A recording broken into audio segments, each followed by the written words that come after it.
आज मैं आपको एक भक्ति कहानी सुनाने जा रही हूँ। सीता जी से विदा लेकर हनुमान जी चल पड़े। फिर रुककर सोचने लगे कि अब आ गए हैं तो कुछ अपना पराक्रम भी दिखाएं और शत्रु का बल भी जाने, आगे काम आएगा। वे अशोक वाटिका के पेड़ों पर टूट पड़े। उन्होंने फल खाए, वृक्ष तोड़े और चित्रघर तोड़ फोड़ डाले। पहरेदारों को उन्होंने मार कर भगा दिया। राक्षसनियां और पहरेदार रावण के दरबार में पहुंचे। उन्होंने कहा, नाथ रक्षा कीजिए, एक वानर ने सब वन उजाड़ डाला है, बहुत से रक्षक मारे गए हैं। अशोक वाटिका में शोक छा गया, बस सीता जी का निवास बचा है। रावण क्रोध से तिलमिला उठा। बंदर को पकड़ने के लिए उसने सैनिकों का एक दल भेज दिया। राम, लक्ष्मण और सुग्रीव की जय बोलते हुए हनुमान ने सबको मार डाला। रावण को जब उसका पता लगा तब उसने अपने वीर पुत्र अक्षय कुमार को हनुमान से युद्ध करने के लिए भेज दिया। अक्षय कुमार महारथी था। दोनों वीर भिड़ गए। अंत में एक बड़ा सा वृक्ष उखाड़कर हनुमान जी ने राक्षस कुमार पर दे मारा।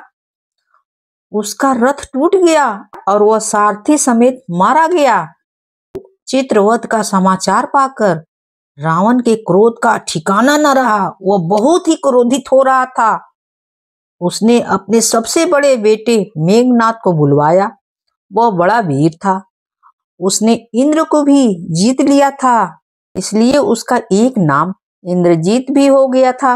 रावण ने मेघनाद की प्रशंसा की और हनुमान पर विजय पाने के लिए परामर्श भी दे दिया। अपने बल पर वर्णन करके मेघनाद चल पड़ा। हनुमान ने देखा कि एक बड़ा प्रबल योद्धा आ रहा है। वे आकाश में उड़ गए और पैतरा बदलकर राक्षस के बाण से बचने लगे। इंद्रजीत के अनेक अबोध बाण भी उन्होंने व्यर्थ कर दिया। हनुमान ने भी बड़े बड़े वृक्ष उखाड़कर मेघनाद पर फेंक डाले, पर उस धनुषधर ने उन्हें बीच में ही काट कर गिरा दिया। हनुमान किसी तरह मेघनाद के हाथ नहीं आ रहे थे। तब उसने ब्रह्मास्त्र चलाया। ब्रह्मास्त्र का मान रखने के लिए हनुमान ने उसे सहन कर लिया और चोट खाकर गिर पड़े। मेघनाद की आज्ञा से राक्षसों ने उन्हें बांध दिया। बांधते समय हनुमान ने अपना शरीर बहुत बढ़ा लिया। रस्सियों से खींचते हुए राक्षस उन्हें रावण की सभा में ले आए। रास्ते में वे उन्हें मुक्का ठोकते हुए पीटते हुए जाते। दरबार में पहुंचकर हनुमान ने देखा कि सोने के सिंहासन पर लंका का स्वामी रावण बैठा हुआ है। उसका तेज सूर्य के समान है। हनुमान को वह सब प्रकार से योग और शक्तिशाली दिखाई दिया। रावण की आज्ञा से सेनापति परहस्त ने हनुमान से पूछा, तुम कौन हो? यहाँ क्यों आए हो? अशोक वाटिका को तुमने क्यों उजाड़ा और राक्षसों को मारने का दुस्साहस तुमने कैसे किया? रावण की ओर मुंह करके वे निडर होकर बोले, मैं किष्किंधा के राजा सुग्रीव का सेवक हूँ और महात्मा राम का दूत हूँ। मेरा नाम हनुमान है। राम की भाया सीता को आप हर ले आए हैं। उन्हीं की खोज में मैं यहाँ आया हूँ। वंदनी सीता से मैं मिल चुका हूँ। आपका दर्शन करना चाहता था, इसलिए मैंने अशोक वाटिका में उत्पात किया कि शायद उस तरह से आपसे भेंट हो जाए। अपनी जान बचाने के लिए आपके योद्धाओं से मुझे लड़ना पड़ा। इससे मेरा कोई अपराध नहीं है। राजा सुग्रीव ने कहलाया है कि आप सीता को सम्मान सहित लौटा दे। महाधनुषधर राम से आप किसी प्रकार युद्ध नहीं जीत सकते हैं।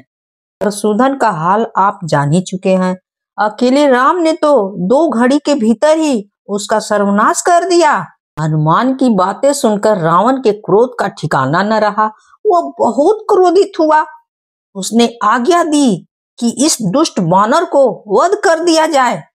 तभी रावण के छोटे भाई विभीषण ने निवेदन किया, महाराज, राजनीति के अनुसार दूत का वध नहीं किया जाता है। आप नीतिवान हैं। दूसरे जब यहाँ से जाकर आपके बल विक्रम की बात करेगा, तब बैरियों का उत्साह ठंडा पड़ जाएगा। रावण ने विभीषण की बात मान ली और ये आज्ञा दे दी कि बानर की पूंछ में तेल से उस कपड़े को लपेट दिया जाए, फिर नगर में घुमाकर पूंछ में आग लगा दी जाए। जब पूंछ जल जाए तो इसको छोड़ देना। पूंछ सहित बंदर अपने स्वामी को लेकर जाएगा तो उसे भी मैं देख लूंगा। रावण के आज्ञा पाकर राक्षस तेल से तर करके उसके कपड़े हनुमान की पूंछ में लपेटने लगे। हनुमान की लंबी पूंछ में ढेरों कपड़े लपेट गए। तब लंकावासी उसको नगर में घुमाने निकले।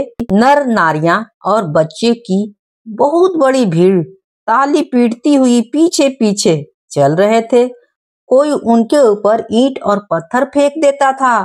हनुमान को भी लंका देखने का अवसर मिल गया। वे मन ही मन प्रसन्न थे। नगर में घुमाकर राक्षसों ने उनकी पूंछ में आग लगा दी। आग लगी देखकर हनुमान ने शरीर को छोटा किया और बंधन से निकलकर छलांग लगाया। वे नगर के फाटक पर चढ़ गए और उसमें भी आग लगा दी। एक अटारी से दूसरी अटारी पर कूदते और आग लगा देते थे।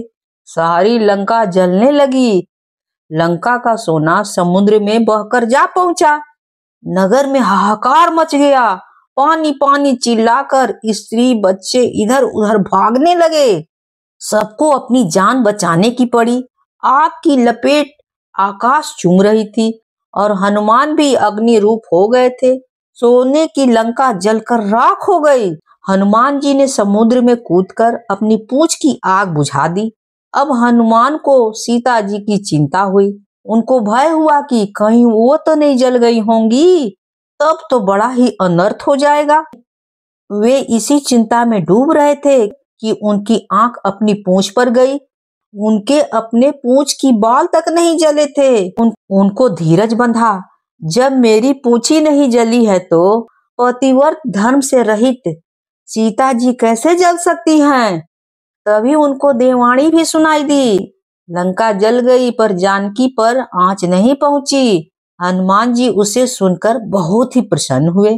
उन्होंने सोचा कि मैं अपनी आंखों से देखता ही चलूं।